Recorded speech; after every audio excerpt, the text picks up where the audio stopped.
buzzwords that come up that came up during his presentation: pioneering, efficiency, simplicity, single clicks.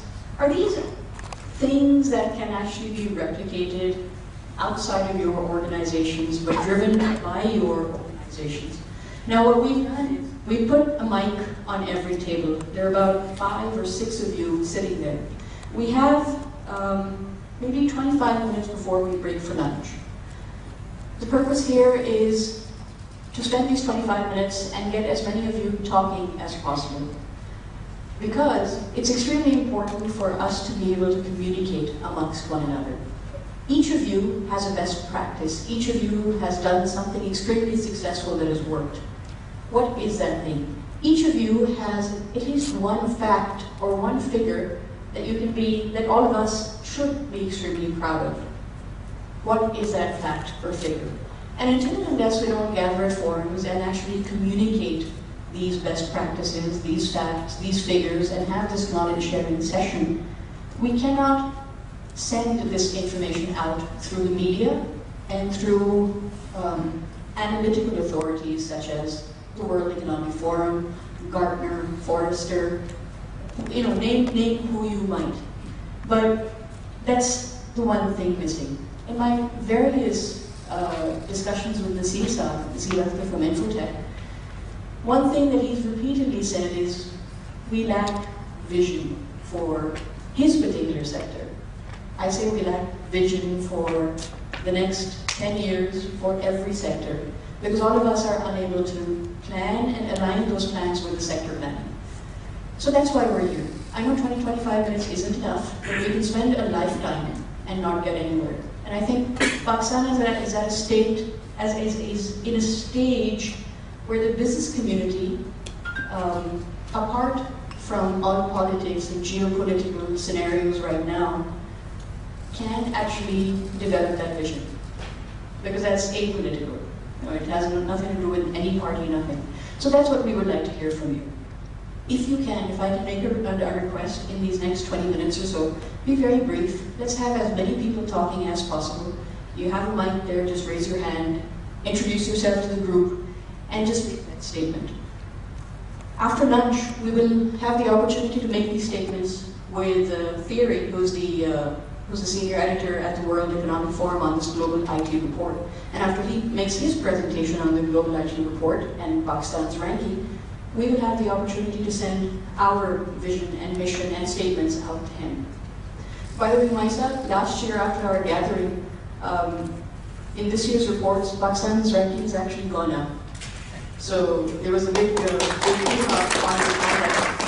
But see, very few people know that, because once again, mainstream media is very busy with a whole lot of other stuff.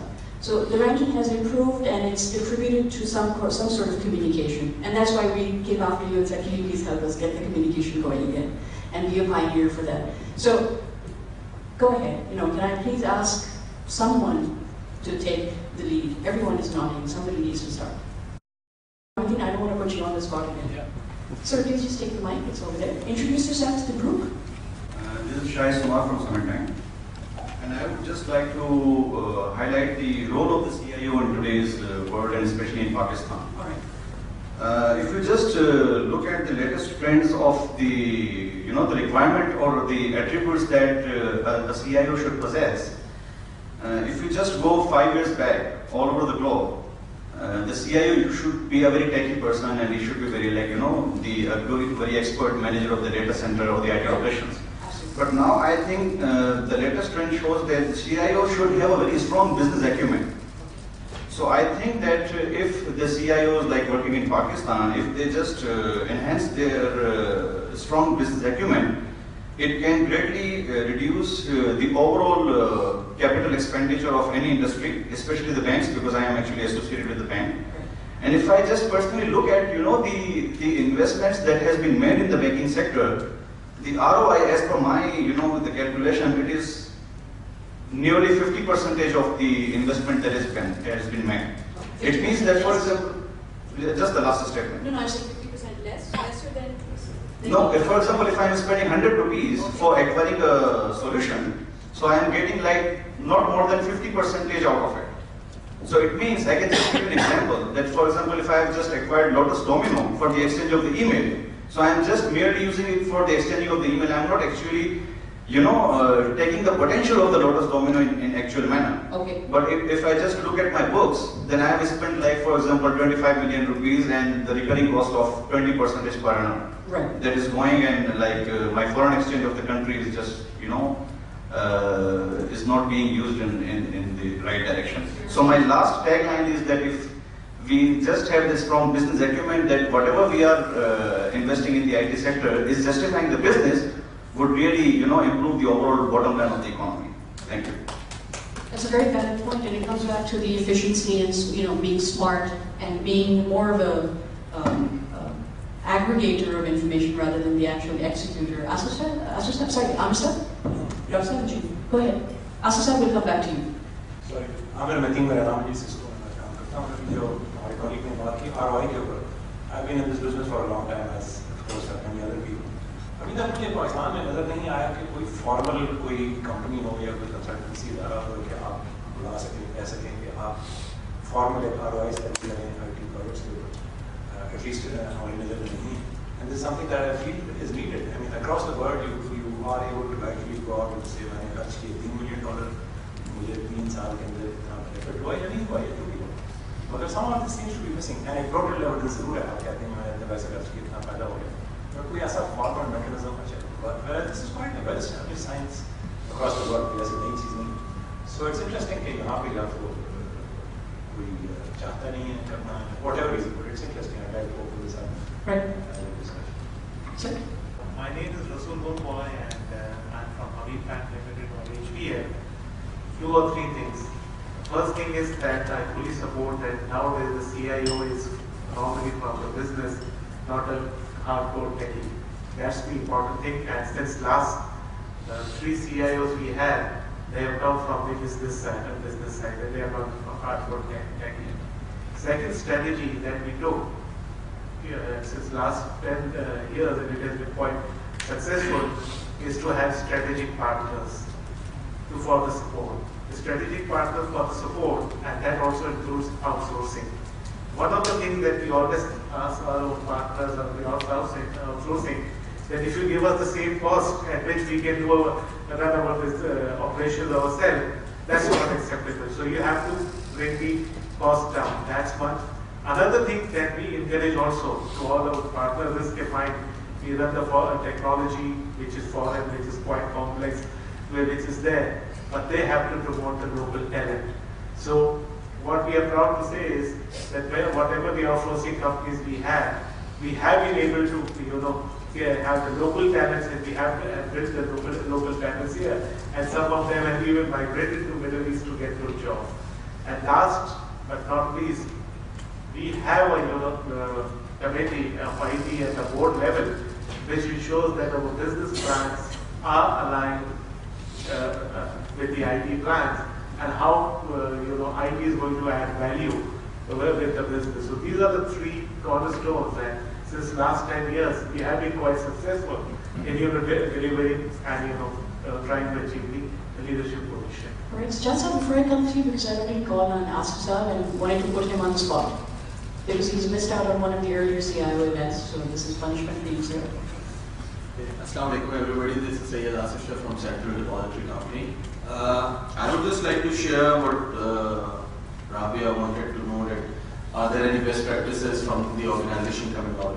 And as CEC, one of the best practices that we have implemented back, I think 7-8 years back, was a dedicated effort to diversify our business. We were formed with a very clear mandate of serving as a depository to the capital markets of Pakistan. But then we decided that if we were to remain there, we will always be dependent on the capital market ups and downs, and we cannot guarantee a sustainable business model. So we decided to diversify.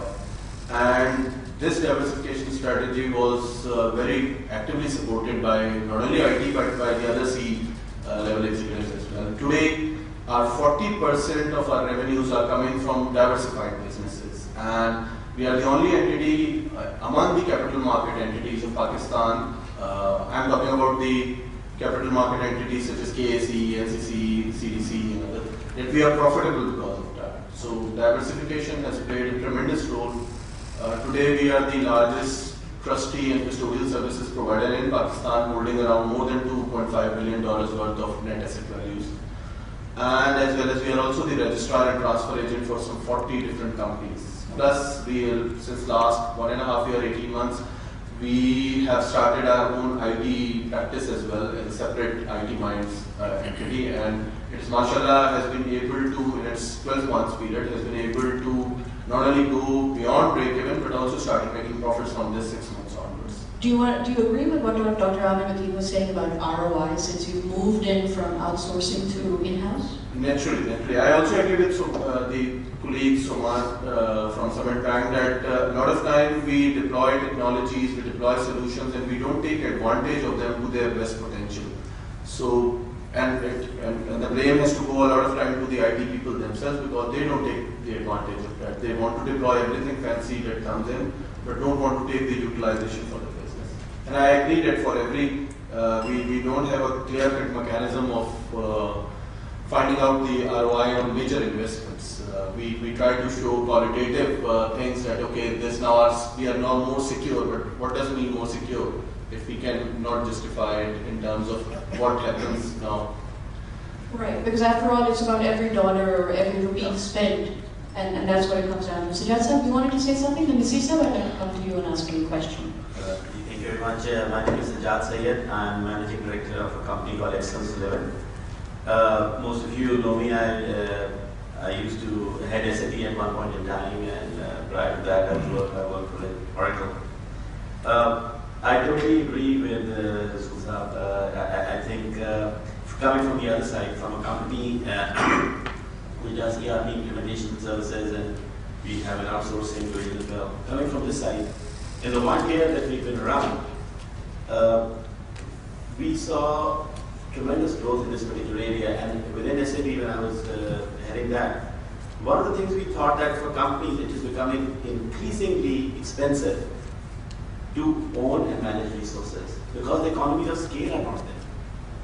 So what we our approach was to have a shared services center, get some very good, very high quality people there, and then share them across our customers. And that has worked phenomenally well for us. And initially, a lot of people said, look, Faisalabad wale nahi samjhenge, or Lahore wale nahi samjhenge, or Saudi wale nahi samjhenge. Sare samajh gaye. We are right now servicing companies in Saudi Arabia, sitting out of Pakistan. We are servicing companies in Faisalabad, Pakistan. They somehow, for some strange reason, understood the model. And as a businessman, as CEO, trust me, if the model is right, and you can actually prove it to them that economy, they understand the concept of economies of scale, they understand their cost structure. And they understand they have a few issues about data security, this, that, and the rest, which can be addressed and have to be addressed. Coming to the second point around branding, I think of the country, I think that is a problem. It will continue to be the problem. We need to be innovative again to handle that. One of the things, Aziz, that we have come up with is to have a local vendor. For instance, last week we closed our first deal in South. We've been around 1 year, so it's been a very good year. We closed our first deal in Australia by sitting in, we have an Australian front office with an Australian person running it. I mean, we don't even, we have to stay in the background. Do we lose some revenue in the process? Of course we do. But, either we get 100% of nothing or, 40% of something. And at this point in time, till we build that relationship, we have to pay that cost. That is the cost. So, Nasir Sahab, is brand Pakistan part of cost of doing business? And let me just give you my mic because it might be more comfortable for you. Thank you, Rabia. Very much so. We all know that we are, it's very unfortunate, but we are more or less entering from political isolation into an economic isolation. It's pretty much systematic, and we need to keep in mind that nobody is going to come and rescue. While politically what is being managed is managed, we can't help. But on the economic agenda, in absence of particularly from the government and all that, we need to, as an industry, we need to sit down and discuss that how and what kind of goals we need to set for ourselves given the circumstances. Yes, of course, impediments are there. I have spoken on every forum that over the last 3 years we have seen a dramatic change in access to markets for delivery. Yes, of course, we still we are successful in an onshore-offshore model, whatever we are doing in the backyard. I mean that, but we still need to go on ground and deliver some services or face the customer or close the deals and all that. That would remain. So the brand is, I mean, as a whole, the country brand is, I mean, we are paying the cost for that, and we probably have to start perception management at our own level. We can't sit and wait for somebody to come and do it for us. Even our own government and the machinery would not do it for us. Looks like. Yeah. Myself, I'm curious. So Pakistan is in the place it's in, but Afghanistan, for example, is also in a place it's in, and God knows there are bombs blowing up all over the place there too. Why is it? Is there that there's more opportunity there that strikes out for organizations to go there? There's also uncertainty in Africa with the Saabs there. I mean, a lot of companies are working there. What makes Pakistan such a difficult market to come and work in? Don't get me wrong, I mean, a lot of people are coming and working, and a lot of companies are flourishing here. There have been good times and bad times. Afghanistan is a new market. There is a lot of US coalition forces money coming in to support the country. So it's not a very big IT market. I'm general manager for Afghanistan. I visited Kabul November last year. I've met, so I've been to Iraq as well, Kabul and Iraq. IBM US is doing a lot of work there. And a lot of international companies are doing good. But Pakistan has to work harder. We have to work harder. I mean, nobody wants to come to, they are afraid to come to Pakistan. My own visitors are afraid to come to Pakistan. It's a common statement. I'm okay, you know, but my wife, you know. So we try and use a little bit of denda there from the boss. Leave the wife. And the guy comes. And once he comes, I mean, he's a changed man. He's ready to come repeatedly. So, but the problem is that you can't reach out each individual and do it. So it's a slow process. But you know, I'm not disillusioned. I mean, things are happening. So how do we get this word out? Because I mean, it's been a slow process for many years, but like you said, we don't even have the minister for IT or telecom or whatever it was after Augusta Larissa. There hasn't been anyone really to hold the fort. How do we get the word out that yes, it is pretty much business as usual? But all of you made it here on time. So yeah, I mean, a lot of work is being done by Pasha, by other companies, the ambassadors. I mean, if he's working in Australia, Germany, I mean, these are the ambassadors. We took a delegation to India twice, in June and in March. We brought in a delegation from India. And you cannot imagine what their perception was. I mean, we are such a rogue country in the Indians' eyes. And this NASCOM team and others came to Pakistan in December. They're coming again in October. And their eyes were open. I mean, their spouses and wives were shopping at 9 p.m. and they just couldn't believe it. And we were working, and they were shopping. So, so it's multiple fronts. All I was saying that the government is an important body. The government has the ambassadors and everybody around the world. So that important piece, at least one leg of the table is missing. That's what I was saying. can we have somebody from the back, Zen? Go ahead. How can we show the world what we're doing? That's what you asked, right? Yes. Publicize our success stories. We have enough. We're doing enough in this country. And as Humayun Sahab said, if you talk to them, their eyes are open. Right. That we can do these things. I have a project that I've done, and I've talked to the principals. You know of that project. And I've talked to the principals who provided that technology, And they said, we've not done this in the region, we've not done this in the world, and we did it for you because you demanded it, because that is the demand of your country. So if we sit back and don't talk about it, they will never know. And one more thing that I need to add about technology. We talked about investments, we talked about other things. One thing that we miss out is on people. Okay. Technology is used by people, and I think in Pakistan this is one major factor we miss out. Whatever I've seen implemented successfully is because you handle those people correctly. So, Absolutely. But coming back to yours, and linking it up to what Maisa was also saying, so we have stories, we have ambassadors, we have all the content, but let me link it up to what Dr. Ahmadeen said. We don't have an authority who will say that, yes, this is how much benefit it actually got, how much tangible benefit. I know it's not quantitative, it's a very qualitative figure perhaps, way of assessing how successful something is, but do you feel, Dr. Ahmed, that this is one of the hindrances that we are unable to get fact-checked data out? You will say that you did 100 million. I have no idea, no way to verify that fact. And nobody outside of the international market reading about Pakistan has any way of verifying whether you actually made $100 million worth of a benefit. Is that, do you think that's probably? That's probably true. I mean, so clearly there are two areas that you're talking about. One is positioning Pakistan in the international market, and the other is, of course, using IT to improve our own efficiency and productivity within the country. So the first thing that I talked about, which is the ROI, is more relevant to what we're doing within our country. So you go to a bank, you're trying to convince them to do a project.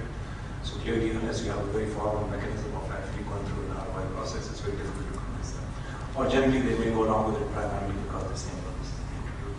But on the other hand, when you're talking about trying to position ourselves abroad, that again is a serious issue from a simple, and clearly all of us are aware of this fact that if you ask somebody how much is Pakistan IT exports, you end up with all sorts of figures ranging from $2 billion to $120 billion. So that's a dramatic difference.